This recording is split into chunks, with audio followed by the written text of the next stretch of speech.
Yes, yes. Welcome to the Daily Huddle. Today we're talking about why do I keep going back to Egypt year after year, even though this year we did not go to Egypt, and we have many reasons for that. We can tell you later. But there's since 2019, yeah, myself and my co-facilitator, Natalie Oliver Atherton, we have been taking a group of people to Egypt every single year around the time of the equinox, the fall equinox, which is where we are today. And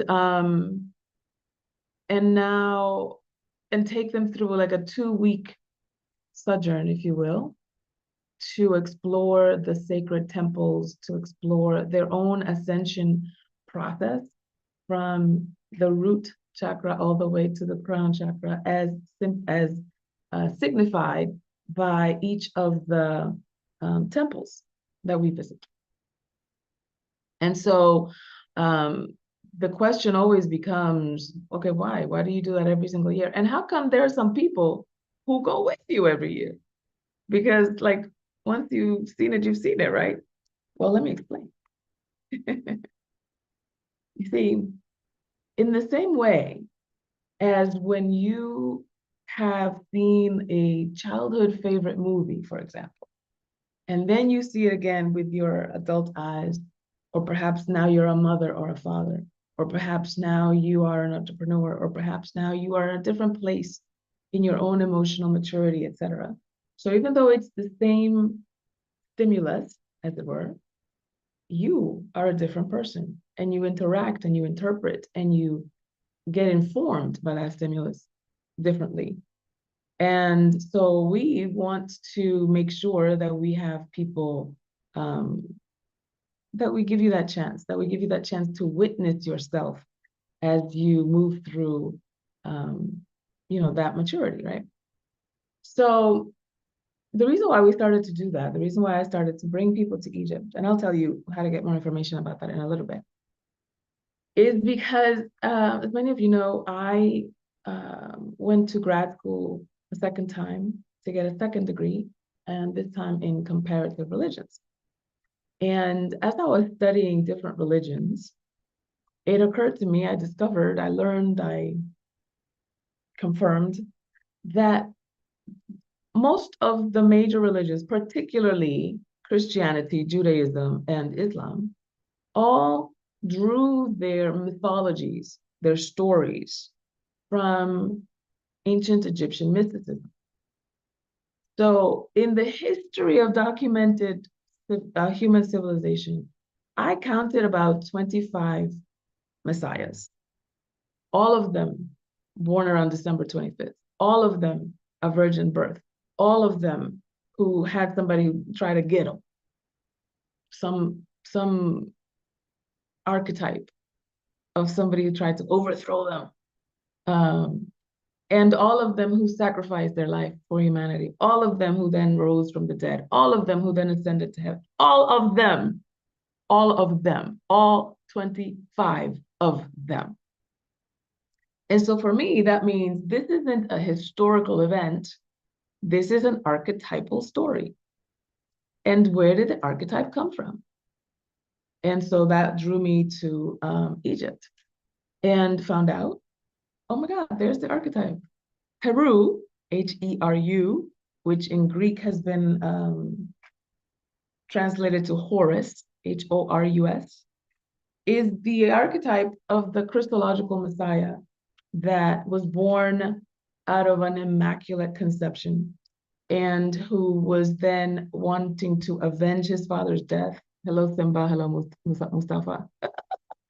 And whose evil uncle, Set or Scar, was trying to usurp the throne, right? And be where he wasn't supposed to be. And so why is that story such a archetype in human consciousness? And I discovered why, and I was like, everybody got to know this, because it's your story. It's your story of you overcoming your own shadow, you overcoming your own darkness, you overcoming and stepping into the rightful throne of your alignment with the divine.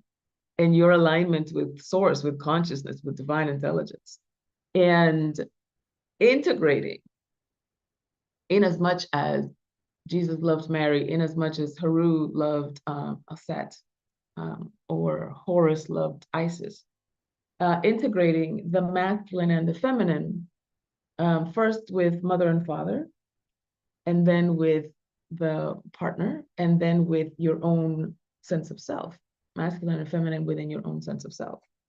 And so when you get that this is the story of you, when you get that the Bible is a document, an instruction manual for you, of your consciousness, and not so much, it's not so much historicity, because that too is a cultural thing. I'll get into that in just a minute. When you get that is not just about history, it's much more about the lay of the land of your own psychology and of your own consciousness. Then you start to get curious about the patterns, about why these songs, why these psalms, why this story, what are the meanings of these particular words? What does the etymology of this word mean for the thing that I'm supposed to take on? What are the universal laws that have been spoken throughout humanity, maybe in different languages, maybe with different metaphors, but all of them with the same bottom line? Yeah. And when you get clear on that, then you understand, oh, this is actually the only game we have all been playing. Some of us are aware that we are playing that game. Some of us are not aware that we're playing that game. Some of us think we're playing a different game and we're really just on the bench in the game we're playing. Did you catch that? So some of us think, let me clarify, some of us think that we're playing the game of accumulation, of let me go to college, let me get a degree, let me get my career, let me go get some things. I'm gonna get married, have children, buy a house, live in a white house with a picket fence, and do all the things. And and then eventually I'll retire and I'll enjoy my grandchildren and all will be well in the world. And that's supposedly the curriculum that you're supposed to get. But then you start asking questions. Who wants you to be a good soldier and a productive member of society? Notice that in that little curriculum, there are no questions. There are no midlife crises. There are no pivots. There are no tragedies. There's no disappointment. There's just do what you're supposed to do and you get what you're going to get. And if you don't, then that's on you. Would have a vested interest in not having you look at them, right? The system that set it up. Because if you don't question the system and you think everything is your fault, then you don't join any kind of revolution. You don't ask any kind of questions. And when you start looking at your spiritual journey as an observer, not just as a participant, then you start asking, like, why am I doing this? What do I want to get out of this career or this relationship or this marriage or this move or this degree or this way of being? How come I respond with anger in this way or with passive aggressive communication? Why do I avoid conflict? What happened in my childhood that this is so? Because it's no longer effective. And where can I go to learn about the human condition, not just mine? Because I want to see if other people have gone through this. I want to see how other people have dealt with this. There's a hunger in my heart that I cannot explain and articulate. Somebody must have articulated it somewhere. And I want to be able to relate. I want to be able to see if I'm on track. I want to see what is going on here. I need some reference points. I need some perspective. When you start asking those kinds of questions, then you start delving into the spiritual journeys that other people have had that have alluded to this path.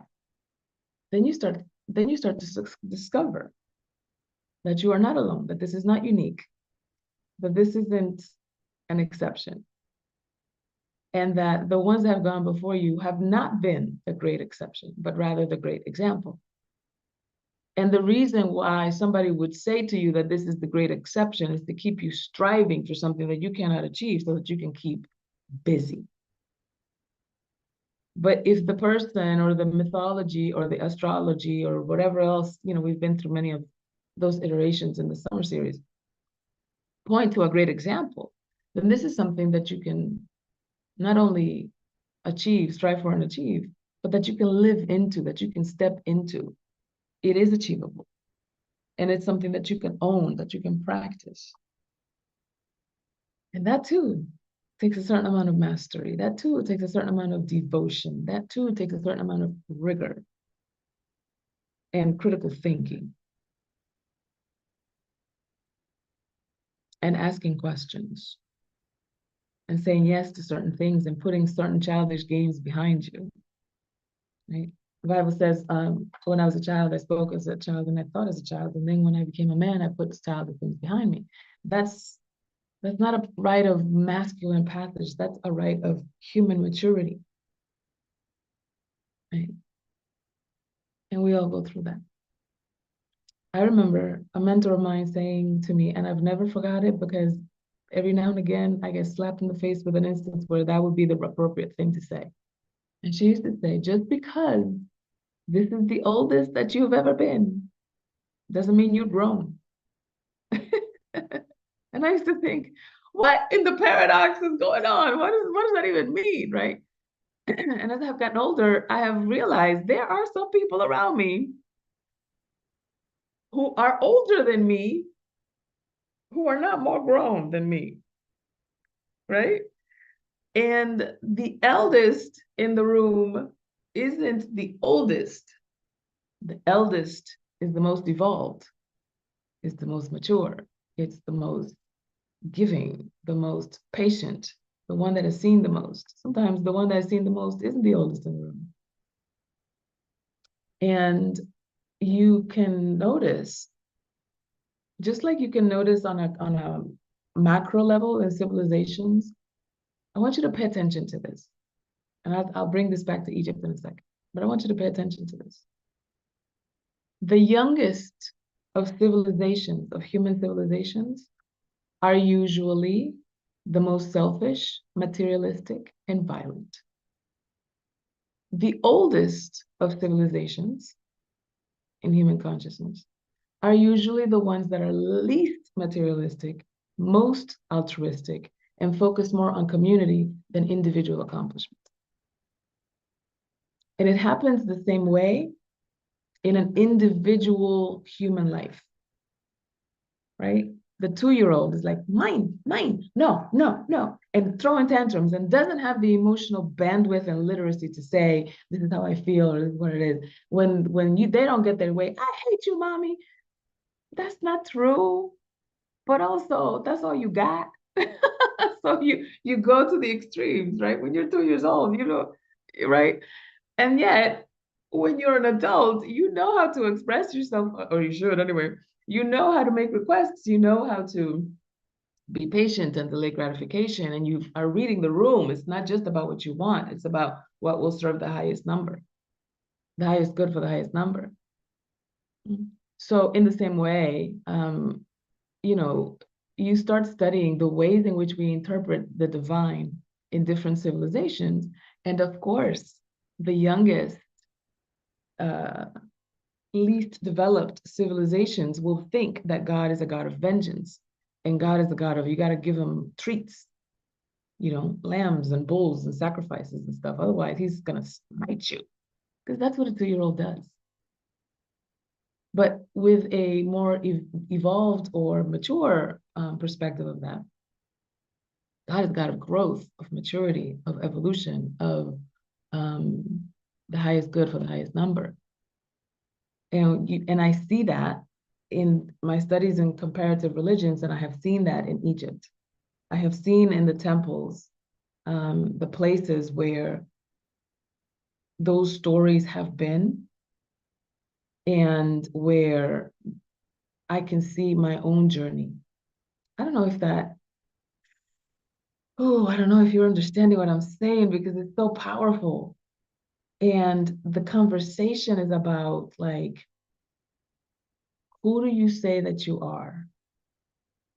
And where I saw that the first time that I saw that was in the Bible when Jesus asked Peter, who do you say that I am?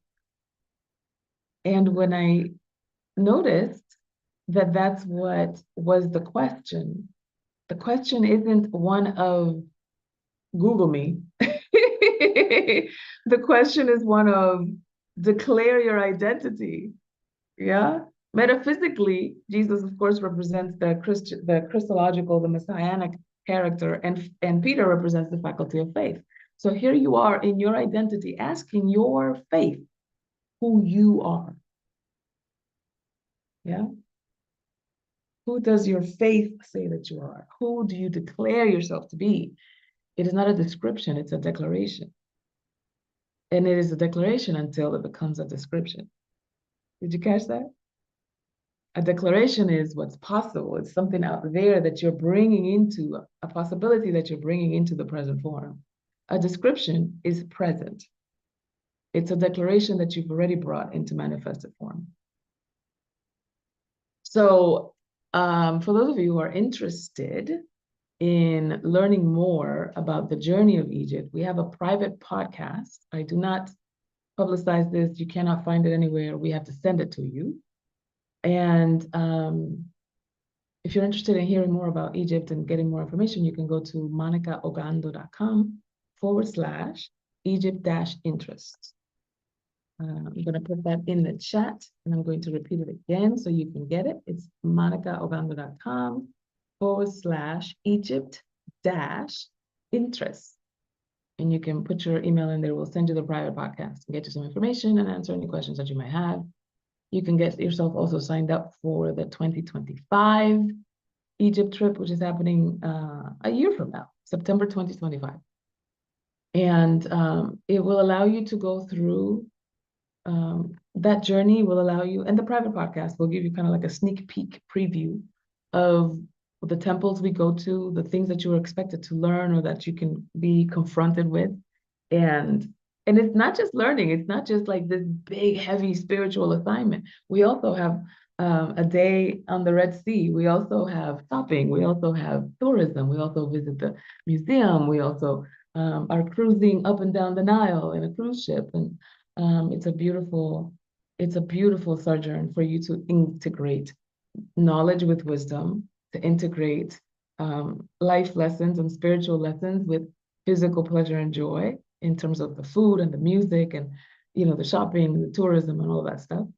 And it's a great way to do it in a safe container with people who love you, who are interested in your well-being, and you make lifelong friends. So monicaogando.com/Egypt-interest is where you can get signed up for free for that private podcast and for more information. And we can answer any questions that you might have. Okay, so does anybody have questions about what I'm talking about? The journey of maturity, of evolution, of becoming the Christ in your own life, of evolving to your highest consciousness, and why there are certain steps that seem to be absolutely necessary and are common in almost all of those archetypal stories. Almost all of those archetypal stories have a crisis of faith. Almost all of those archetypal stories have an immaculate conception.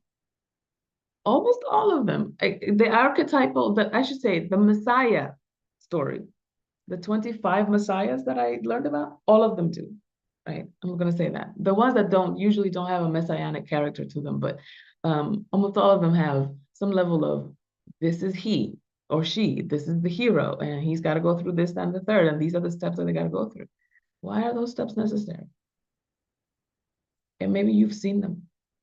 Maybe you've lived them. So if you want to talk, if you want to ask questions, this is your chance. If you've been to Egypt, I want to hear your story as well. I want you to raise your hands with questions or comments. Who's got something? Where, my darling, is my water? Oh. Doctor, which of those, having them all having those similarities of a virgin birth and the rest, Yes. which is the oldest that you have determined? Mithras, from the Sumerians. And how old approximately is that? Tens of thousands of years. Wow. Okay. Thank you. Yeah, you're welcome. Great question. So there's a book that I recommend by Freakin' Gandhi. Freakin' Gandhi. There's Jesus and the Lost Goddess, and then there's the Jesus Mysteries. Yeah, the Jesus Mysteries, and it talks about all of these commonalities that the messianic characters have. And somebody wrote a book about that to try to explain it so that it can kind of like align with the things that their particular religion was talking about. Because once they discovered all of this stuff, then it's like some of your religions don't make no sense. How do you, how, this don't make, this math ain't mathing. So what do you do? And so they wrote a book about diabolical mimicry, where they were talking about, that's just the devil. The devil went back 10,000 years and put that in there so that you would think that this isn't real. Okay, okay. However, the more likely story is that yours, like theirs, is a story that it is true in this archetypal sense, not in the historical sense. And there's so many things. We have seen this now in COVID with, the advent of critical race theory and people learning some of the stuff in history, even in this country, even in the last 200 years, never mind 10,000. You learn certain things about the history of this country and you're like, oh my God, I never knew that.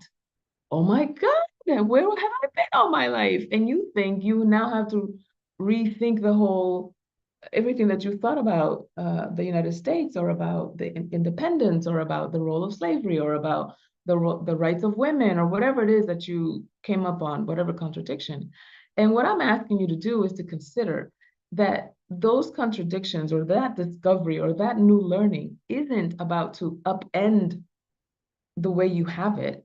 It's about grounding it in a deeper wisdom. And if you can focus on principles rather than little factual data, then you can be flexible with the things that you learn and things can come into your container and not break it because you're not stuck on it's got to be this way. You're more dedicated to what is the truth of the context that I'm living into and not just the particular data points of what it is and what it isn't. And it's the same thing with the Christological character. It doesn't matter.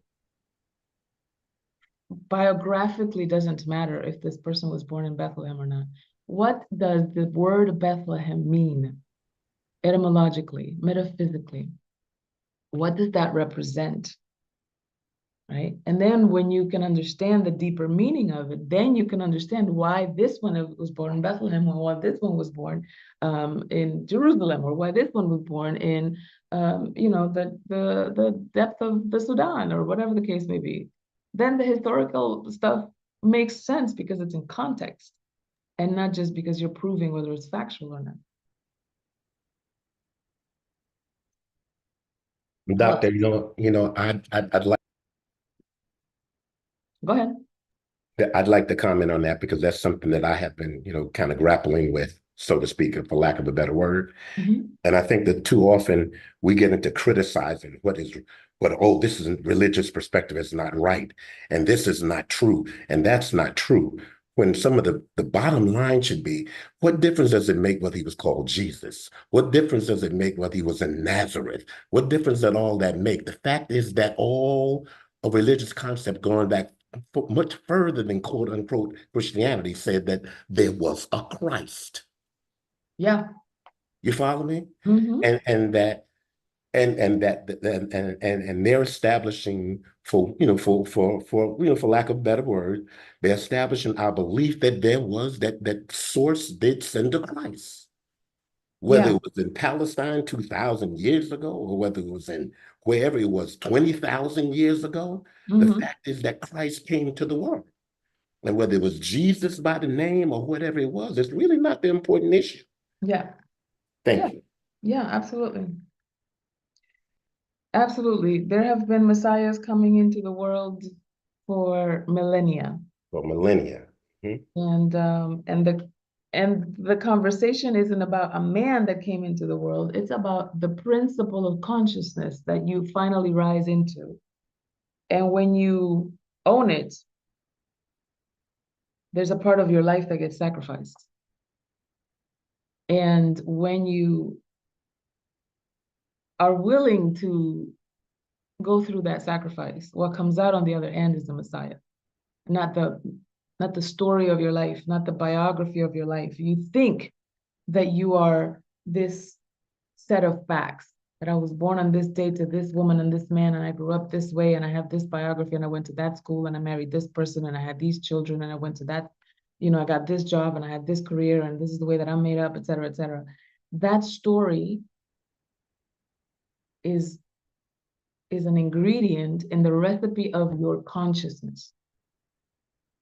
And in order for your consciousness to evolve and to grow and to blossom into the bigness that it is, you're going to have to give up that story.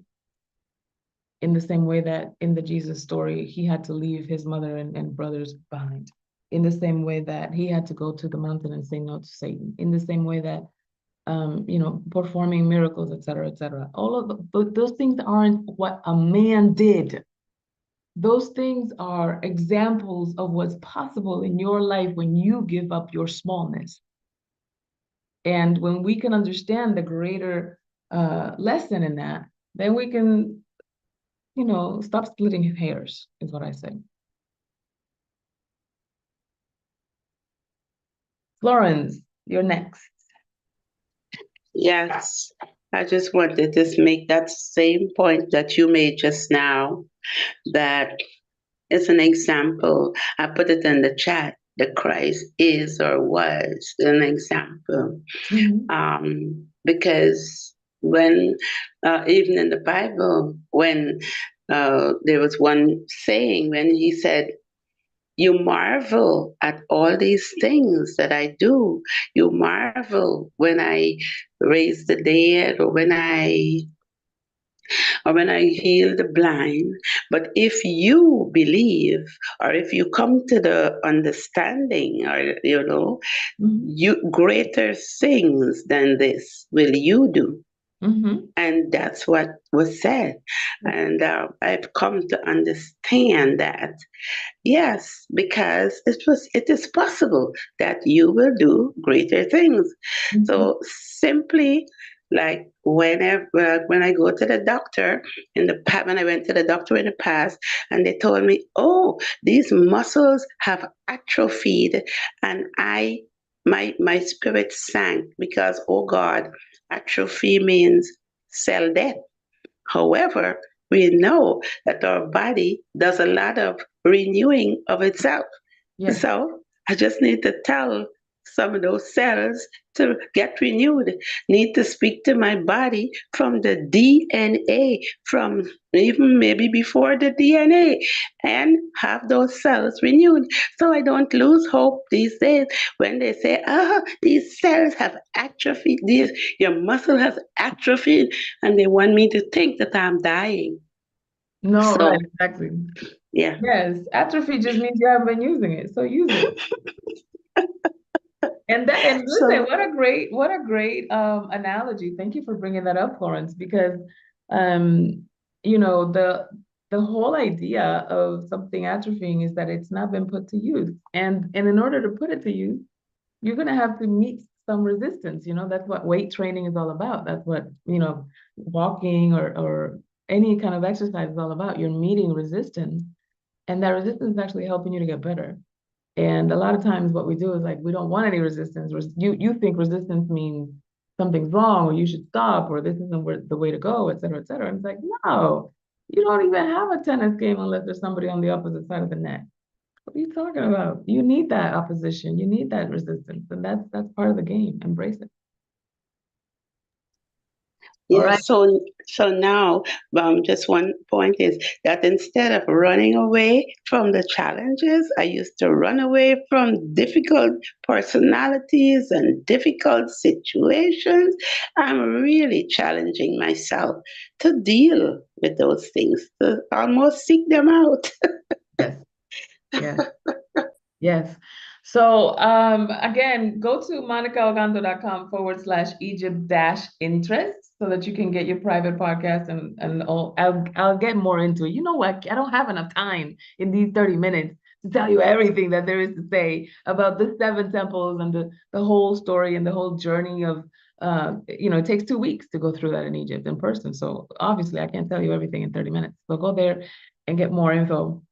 And in the meantime, I want you to think about the places in your life where you have had the most challenge. Maybe there's a domain of your life, relationships, money, health, etc., where you've had some challenge. And I want you to notice what life is demanding of you. Like the bigness, the greatness, the dive into itness that life is demanding of you, that perhaps up to today, you've not been willing to engage in. Whatever that is. In relationships, maybe the bigness is about being vulnerable or surrendering or trusting. In money, it may be about discipline or rigor or paying attention to details. Or in your profession, it might be about stepping into your power, ask for the sale, send the proposal, take some action, follow up. Don't be afraid to put yourself out there. It may be something that is demanding some bigness out of you that you've heretofore been unwilling to give. And consider this your call. The reason why we go to Egypt every year is because every year we become a bigger, higher version of ourselves. And it is written on the temple walls. So thank you everybody for being here. I appreciate you. Remember to love generously, to give of yourself, your time, your energy, your attention. Get yourself at least 7 to 9 hours of sleep. Eat more plant-based, stress less, exercise more. Remember that twerking is a Kundalini raising practice. Whether you do it well or not, it doesn't matter. Looking good is not a requirement. And obviously audit your assumptions. Check yourself before you wreck yourself. We love you. See you next time. Thank you, Doc. Thank you, Chase. Thank you.